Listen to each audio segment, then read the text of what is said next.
Hello மக்களே, இன்றைக்கி நாங்கள் மாலா டேங் அப்படின்னு ஒரு விஷயத்த சாப்பிட போனோம். மாலா டேங் அப்படின்றது ஒரு சைனீஸ் ஸ்ட்ரீட் ஃபுட்டு. அது ஒரு ப்ராப்பரான சைனா கடையில் தான் போய் சாப்பிட்ணுன்றதுக்காக போனோம்.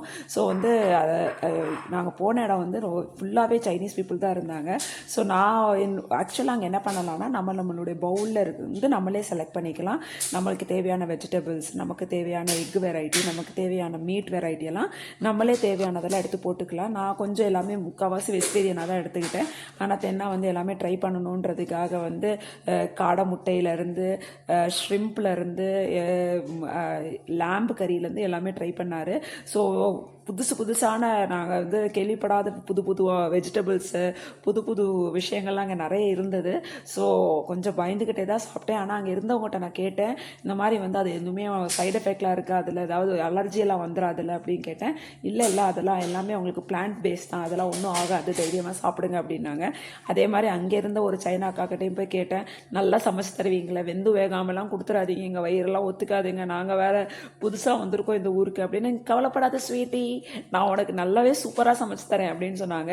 அங்கே உள்ளே இருந்தவங்க வந்து ரொம்ப ஃப்ரெண்ட்லியாக இருந்தாங்க. ஆக்சுவலாக எனக்கு ரொம்ப பிடிச்சி போச்சு அவங்கள. ஸோ அவங்க வந்து நாங்கள் 4 பேருமே 4 பவுல் எடுத்துக்கிட்டோம். ஃபஸ்ட்டு டைம் வந்ததுனால எங்களுக்கு என்ன குவான்டிட்டி எவ்வளோ எடுக்கணும், எப்படி பண்ணணும்னு தெரியலை. அப்புறம் அங்கேருந்து ஒரு சைனாக்காரவங்க தான் வந்து சொன்னாங்க, இந்த மாதிரி நீங்கள் வந்து இந்த மாதிரி சாஸ் நீங்கள் ரெடி பண்ணிக்கலாம். ஸோ அது ரெடி பண்ணால் அது ஃபுல்லாகவே நம்மளுடைய ஆக்சுவலாக இவங்களுடைய ஸ்பைசஸ் எல்லாமே நம்மளுடைய இந்தியன் ஸ்பைசஸ் மாதிரி தாங்க இருந்துச்சு. நிறைய எள்ளு எண்ணெய், அப்புறம் வந்து கடலை, அப்புறம் வந்து கார்லிக்கு, அந்த மாதிரி தான் நிறைய யூஸ் பண்ணுறாங்க. ஸோ நாங்கள் என்ன நினச்சோம்னா, நாங்கள் கொடுத்ததெல்லாம் வெட்டி கிட்டி போட்டு அழகாக சுத்தம் பண்ணி சமைப்பாங்க அப்படின்னு நினச்சா, நாங்கள் என்னென்ன எடுத்து போட்டோமோ அது அப்படியே முழுசா எங்களுடைய சூப்புக்குள்ளே இருந்துச்சு. அடப்பாவி அப்படின்னு சொல்லிட்டு அந்த பிராணெல்லாம் கூட குடிக்காமல் இருந்துச்சு. நல்ல வேலை நானும் பசங்க யாருமே எடுக்கல, தென்னா மட்டும் தான் எடுத்தார். அப்புறம் அவரே உட்காந்துக்கிட்டு அந்த சூடான செம சூடுங்க. ஆனால் அந்த சைனாக்காரவங்க எப்படி தான் அதை சாப்பிட்றாங்கன்னு தெரியலை. அவங்க பாட்டுக்கு ஒரு கையில் 2 குச்சியை வச்சுக்கிட்டு, இன்னொரு கையில் இந்த சூப்பு கரண்டியை வச்சுக்கிட்டு அதை டபக்குன்னு வாயில் சாப்பாடை போட்டுக்கிட்டே சூப்பை ஒரு கையில் சாப்பாடு போடுறாங்க, ஒரு கையில் சூப் குடிக்கிறாங்க. செம்ம ஸ்பீடாக சாப்பிட்றாங்க எல்லாருமே. எங்களால் முடியவே இல்லை. சூடும் ஆற மாட்டேங்குது, காரம் அப்படியே மூக்குக்கும் தொண்டைக்கும் ஏறி ஆஹாஹான்னு எல்லாம் ஒரே இருமலுமா இருந்துச்சு. எங்கள் டேபிள் தான் கொஞ்சம் ஓவர் நாய்ஸியாக இருந்தது போல இருக்குது. அந்த சைனாக்கார அக்காவே சிரிச்சிட்டு இருந்தது.